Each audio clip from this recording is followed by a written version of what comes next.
মামুন জানালার পাশ দিয়ে যেতেই ঘরের ভেতর থেকে একটা শব্দ ভেসে আসলো মামুনের কানে। মামুন দাঁড়িয়ে চিন্তা করতে লাগলো, আমার রুমে এমন শব্দ হচ্ছে কেন?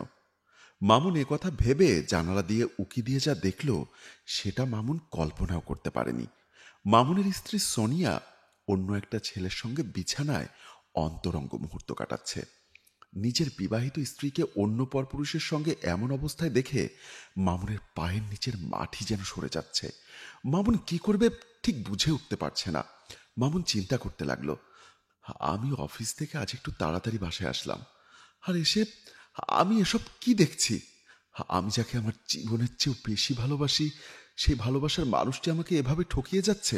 এ কথা ভেবে মামুন পকেট থেকে মোবাইল বের করে সোনিয়ার অন্তরঙ্গ মুহূর্ত কাটানো ভিডিওটা মোবাইলে ধারণ করলেন, কারণ কোনো একদিন এই ভিডিওটা প্রমাণ হিসাবে সে দেখাতে পারবে।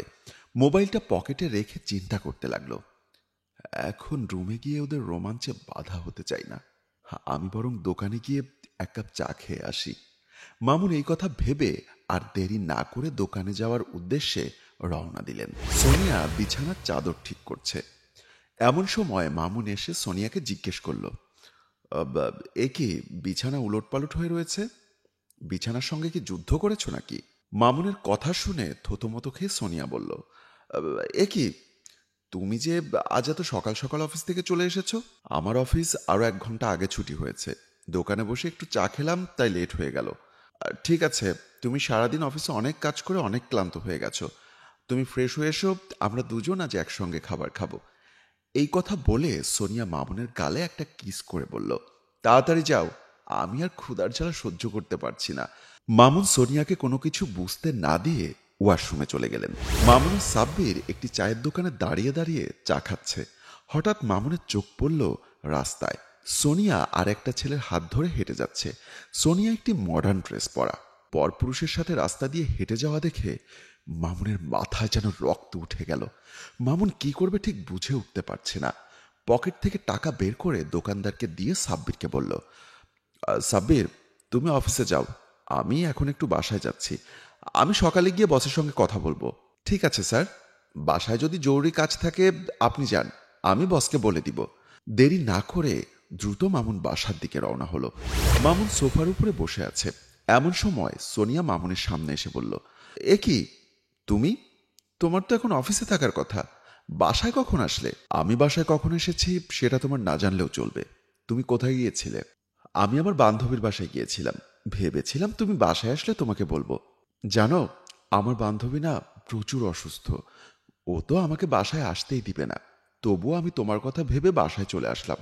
মামুন একটু মৃদু হাসি দিয়ে বলল, তুমি তোমার বান্ধবীর বাসায় গিয়েছিলে না অন্য কোথাও গিয়েছিলে সেটা আমি ভালো করেই জানি।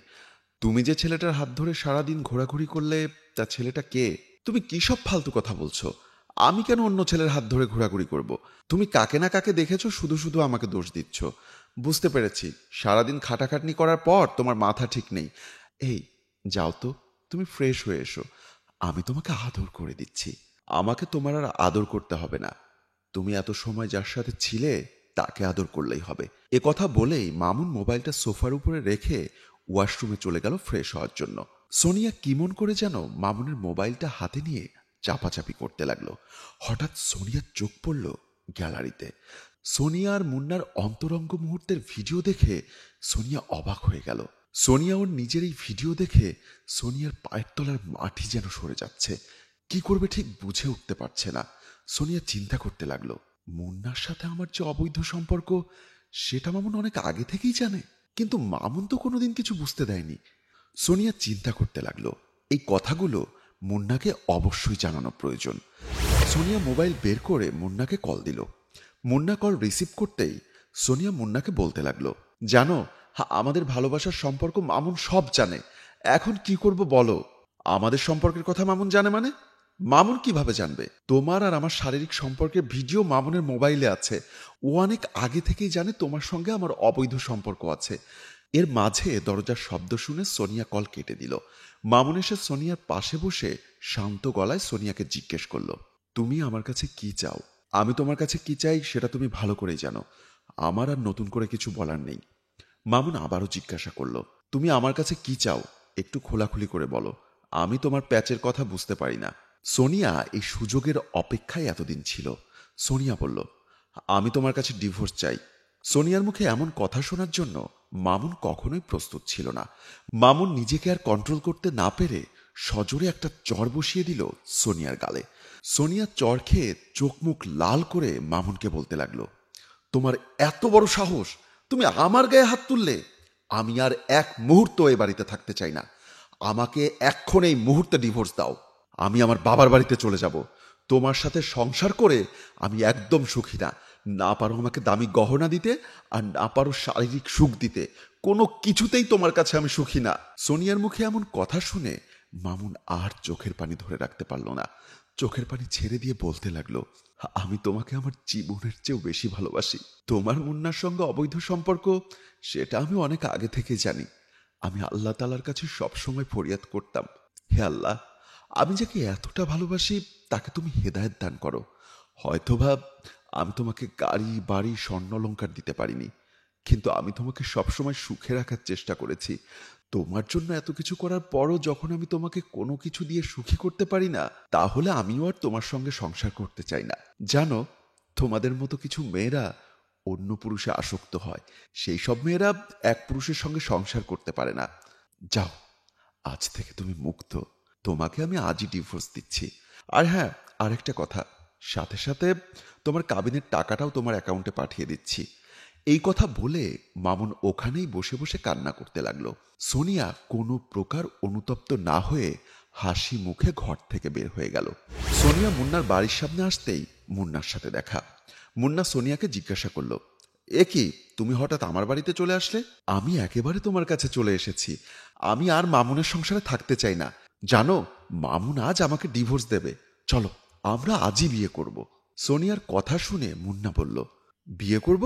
তুমি এসব কি বলছো? তুমি কি পাগল হয়ে গেছো? আমরা বিয়ে করব মানে? শোনো, আমি তোমাকে কোনো বিয়ে টিয়ে করতে পারবো না। তুমি বরং বাড়িতে ফিরে যাও। আরে আমরা এভাবেই তো ভালো আছি। মামুন সারাদিন অফিসে থাকে। তুমি যখনই আমাকে চাও, আমি তো তখনই তোমার বাসায় গিয়ে রোমান্স করে আসি। ফ্রিতে যখন সবকিছু পাচ্ছি, তখন বিয়ে করার দরকারটা কি? এই যাও যাও, এখানে আর দেরি না করে বাড়িতে যাও। মুন্না, তুমি এসব কি বলছো? বাড়িতে ফিরে যাব মানে? আমি কি বাড়িতে ফিরে যাবার জন্য তোমার কাছে এসেছি নাকি? আরে তুমি তো আমাকে কথা দিয়েছিলে, মামুনকে ডিভোর্স দিলে তুমি আমাকে বিয়ে করবে। তোমার কথা মতো আমি সবকিছুই দিয়েছি তোমাকে। দিনের পর দিন মামুনকে ঠকিয়েছি। এখন আমি ওর সংসার থেকে চলে এসেছি। আমি আর ওর সংসারে ফিরে যেতে চাই না। আমাকে এখন তোমার বিয়ে করতে হবে। যে মেয়ে স্মার্ট একটা স্বামী থাকতে স্বামীর অজান্তে অন্য পরপুরুষকে ঘরে নিয়ে স্বামীর আমানত এভাবে বিলিয়ে দেয়, সেই মেয়েকে যদি আমি বিয়ে করি, আমাকে ফাঁকি দিয়ে যে তুমি অন্য ছেলেকে তোমার সবকিছু উজাড় করে দেবে না, তার কি গ্যারান্টি আছে? তোমাদের মতো মেয়েদেরকে নিয়ে বিছানায় আনন্দ ফুর্তি করা যায়, ঘরের বউ বানানো যায় না। এই মুহূর্তে এই বাড়ি থেকে বের হয়ে যাও। আর তা না হলে তোমার সাথে শারীরিক সম্পর্ক করা যে ভিডিওগুলো আছে, সেগুলো ইন্টারনেটে ভাইরাল করে দিব। মুন্না এই কথা বলে বাজারের দিকে চলে গেল। সোনিয়া বুঝতে পারল নিজের স্বামীকে দিনের পর দিন ঠকিয়ে কি ভুল করেছে সে। একজন ভুল মানুষের কারণে নিজের সংসারটা আজ ভেঙে চুরে তছনছ করে দিল সোনিয়া। পরকীয়া কখনোই সুখ বয়ে আনতে পারে না। পরকীয়া শুধু সবকিছু ধ্বংসই করতে পারে। বন্ধুরা, আমার এই গল্পটি যদি বিন্দু পরিমাণও ভালো লেগে থাকে, তাহলে অবশ্যই লাইক, কমেন্টস এবং শেয়ার দিয়ে আমাদের পাশেই থাকবেন। ধন্যবাদ সবাইকে।